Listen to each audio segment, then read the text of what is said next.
Good morning students. ఈరోజు మనము హమ్ భారత్వాసి ఆర్పి నిశంక్ గారిచే రచించబడినటువంటి హమ్ భారత్వాసి పాఠ్యాంశం గురించి చెప్పుకుందాము. హమ్ భారత్వాసి అంటే వీఆర్ ఆల్ ఇండియన్స్, మనందరం కూడా భారతీయులము అని అర్థము. రచయిత పేరు రమేష్ పోఖ్రియల్ నిశంక్, ఆర్పి నిశంక్ అని చెప్పి పిలుస్తాము. ముందు ఉన్ముఖీకరణ చూసుకోండి. అనేक स्थानों से बहने वाली सभी नदियां अंत में समुद्र में ही मिलती है.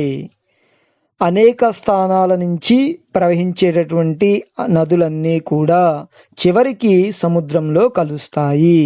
उसी प्रकार अलग अलग धर्म में जन्म लिए मनुष्य भी పరమాత్మ के पास पहुंचते हैं.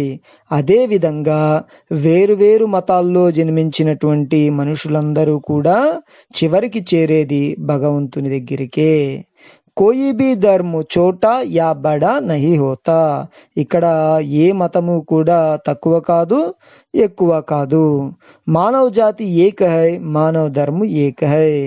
మనందరిది ఒకటే జాతి, అది మానవ జాతి. మనందరిది ఒకటే మతము, అది మానవ మతము అని మనకి ఎవరు చెప్పారు అంటే మహాజ్ఞాని అయినటువంటి స్వామి వివేకానందుడు గారు చెప్పారనమాట. ఇది ఉన్ముఖీకరణ. దీని కింద త్రీ క్వశ్చన్స్ ఇచ్చాడు, 3 ప్రశ్నలు ఇచ్చాడు. అవేంటివో చూద్దాం. నదియాం కిస్మే విలీన హోతీ హై. నదులు దేనిలో కలుస్తాయి? మనం ఏమని చెప్పుకున్నాం? నదులన్నీ కూడా సముద్రంలో కలుస్తాయని ఇందా చెప్పుకున్నాం కదా. అదే ఇక్కడ మీరు రాయాల్సింది ఏంటంటే కిస్మే విలీన హోతీ హై అన్నప్పుడు అక్కడ మీరు కిస్మే తీసేసి సముద్ర అని పెడితే చాలు. సముద్రమే. నదియాం కిస్మే విలీన హోతీ హై, నదియాం సముద్రమే విలీన హోతీ హై. అక్కడ మీరు నదులన్నీ కూడా ఎక్కడ కలుస్తాయి అంటే నదులన్నీ కూడా సముద్రంలో కలుస్తాయి అని రాస్తే సరిపోతుంది. సెకండ్ వన్ చూసుకోండి. ఇస్మే కిస్ కిస్కో ఏక్ బతాయా గయా హై. ఇక్కడ ఏవేవి ఒకటే అని చెప్పడం జరిగింది. మనం ఏం చెప్పుకున్నాం ఇందాక? సబ్ మానవ జాతికో ఔర్ మానవ ధర్మకో ఏక్ బతాయా గయా హై. మనం ఏం చెప్పుకున్నాం? మానవులంతా ఒకటే, మానవులందరిది కూడా ఒకటే జాతి. మానవ ధర్మకో ఏక్ బతాయా గయా హై, మానవులందరిది కూడా ఒకటే మతము అని చెప్పుకున్నాం. థర్డ్ వన్ చూసుకోండి. మానవ జాతి ఏక హై, ఇస్ పర్ అప్నే విచార్ బతాయే. ఏమని అడుగుతున్నాడు? మానవ జాతి అంతా ఒకటే, దీనిపై మీ అభిప్రాయాన్ని రాయమంటున్నాడు. దానికి ఆన్సరు మానవ జాతి ఏక హై, మానవులంతా ఒకటే. जिस प्रकार अनेक स्थानों से बहने वाली नदियां अंत में समुद्र में मिलती है. ఏ విధంగా అయితే వేరు స్థానాల్లో ప్రవహించేటటువంటి నదులన్నీ కూడా చివరికి సముద్రంలో కలుస్తున్నాయో, उसी प्रकार अलग अलग धर्म में जन्म लिए मनुष्य भी अंत में परमात्मा के पास पहुंचते हैं. అదే విధంగా వేరు మతాల్లో జన్మించినటువంటి మనుషులందరూ కూడా చివరికి భగవంతున్నే చేరుతారు. इसलिए हम कह सकते हैं कि మానవ జాతి ఏక హై. దీని ఆధారంగా మనం చెప్పవచ్చు మానవులంతా ఒక్కటే, మానవుల జాతి అంతా ఒక్కటే. ఇది నెక్స్ట్ ఉద్దేశం చూసుకోండి. అసలు ఇది హమ్ భారత్వాసి పాఠ్యాంశం మనకి పెట్టడంలో గల ఉద్దేశ్యం. छात्रों में कविता, गीत आदि की रचना शैली का विकास करना और उनमें देशभक्ति के साथ साथ विश्व बंधुत्व, विश्व शांति, अहिंसा, त्याग, समर्पण आदि सद्गुणों का विकास करना तथा भारत को और भी सशक्त कर अंतर्राष्ट्रीय स्तर पर अग्रसर करने की प्रेरणा देना इस पाठ का मुख्य उद्देश्य है. ఏమని చెప్పాడు? దీని యొక్క ఉద్దేశం ఏంటి అంటే छात्रों में कविता, गीत ఆది రచనా శైలిక వికాస్ కరణ. విద్యార్థుల్లో కవితలు రాయడము, పాటలు రాయడము మొదలైనటువంటివి రచించేటువంటి నైపుణ్యాన్ని వాళ్ళలో పెంపొందించడము, और उनमें देशभक्ति के साथ साथ వాళ్ళలో దేశభక్తితో పాటు విశ్వబంధుత్వ, విశ్వశాంతి, అహింస, త్యాగ్, సమర్పణ్ ఆది సద్గుణం కా వికాస్ కరనా. ఏమని చెప్తున్నాడు? విశ్వ బంధుత్వాన్ని, ప్రపంచ శాంతిని, అహింసని, త్యాగాన్ని, అంకిత భావం వంటి మొదలైనటువంటి సద్గుణాలని వాళ్ళలో కలిగించడము. तथा भारत को और भी सशक्त कर अंतर्राष्ट्रीय स्तर पर अग्रसर करने की प्रेरणा देना इस पाठ का मुख्य उद्देश्य है. భారతదేశాన్ని ఇంకా బలంగా తయారు చేసి, సదృఢంగా తయారు చేసి, అంతర్రాష్ట్రీయ స్థర్ అగ్రసర్ కర్నేకి, అంతర్జాతీయ స్థాయిలో ప్రథమ స్థానంలోకి తీసుకెళ్ళి ప్రేరణాదేనా ఇస్ పాట్ కా ముఖ్య ఉద్దేశ హై. అంటే అంతర్జాతీయ స్థాయిలో మనందరం కూడా భారతదేశాన్ని ముందుకు తీసుకెళ్లేటువంటి ప్రేరణ కల్పించడమే ఈ పాఠం యొక్క ముఖ్య ఉద్దేశ్యము. నెక్స్ట్ విధా విశేష్ చూద్దాం.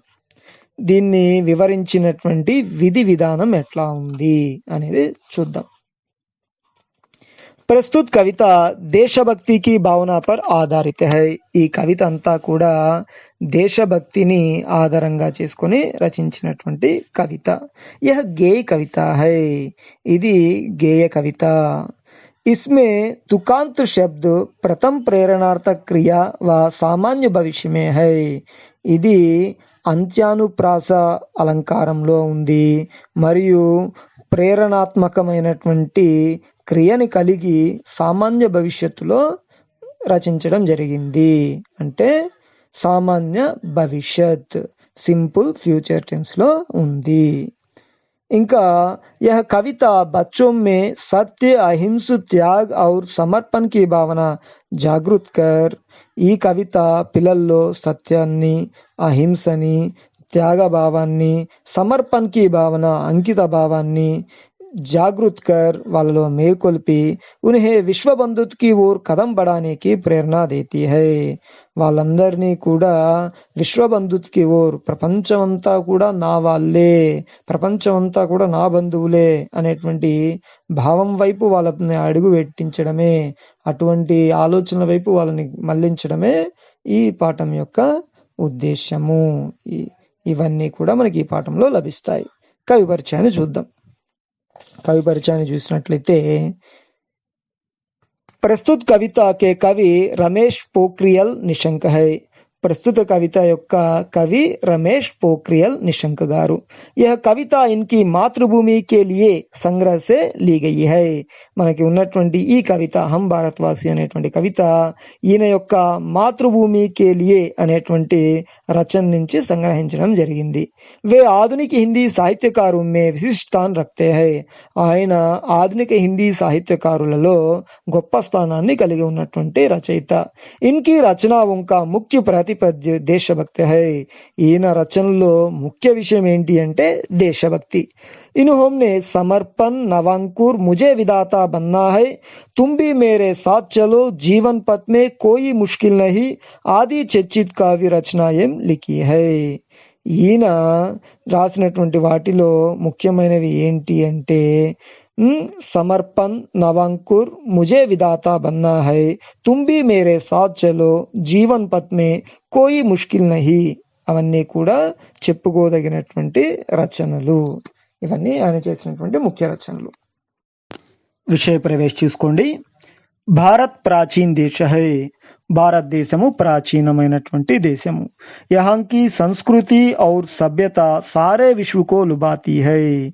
మన భారతదేశం యొక్క సంస్కృతి మరియు సభ్యత, నాగరికత సారే విశ్వకో లుబాతీ హై. ఈ ప్రపంచం మొత్తాన్నినే ఆకర్షిస్తుంది. సత్యవానం, ఎప్పుడు కూడా నిజాలు మాట్లాడేటువంటి వ్యక్తులు. అహింసావాద్యం, ఎప్పుడు అహింసను పాటించేటువంటి వ్యక్తులు. సంతం, సాధువులు. సూఫ్యం, గురువులు.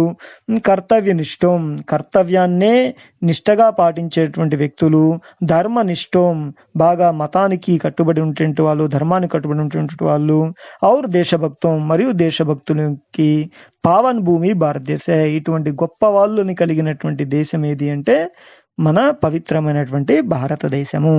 आज यहाँ का बच्चा बच्चा भी इनके मार्ग पर चलकर विश्व शांति व विश्व बंधुत्व की पवित्र भावनाओं से दुनिया को पावनधाम बनना चाहता है. ఇక్కడ మన భారతదేశంలో ఉన్నటువంటి చిన్న పిల్లవాడు కూడా అటువంటి గొప్ప వాళ్ళు చూపించినటువంటి మార్గంలో నడిచి విశ్వశాంతి, ప్రపంచం యొక్క శాంతిని, విశ్వ బంధుత్వ, ప్రపంచం అంతా నా బంధువులే అనేటువంటి పవిత్ర భావనాంసే, అటువంటి పవిత్రమైనటువంటి ఆలోచనలతో దునియాకో పావందాం బన్నా చాతా హై, ఈ ప్రపంచం మొత్తాన్ని కూడా పవిత్రమైనటువంటి పుణ్యక్షేత్రంగా మార్చాలనుకుంటున్నారు.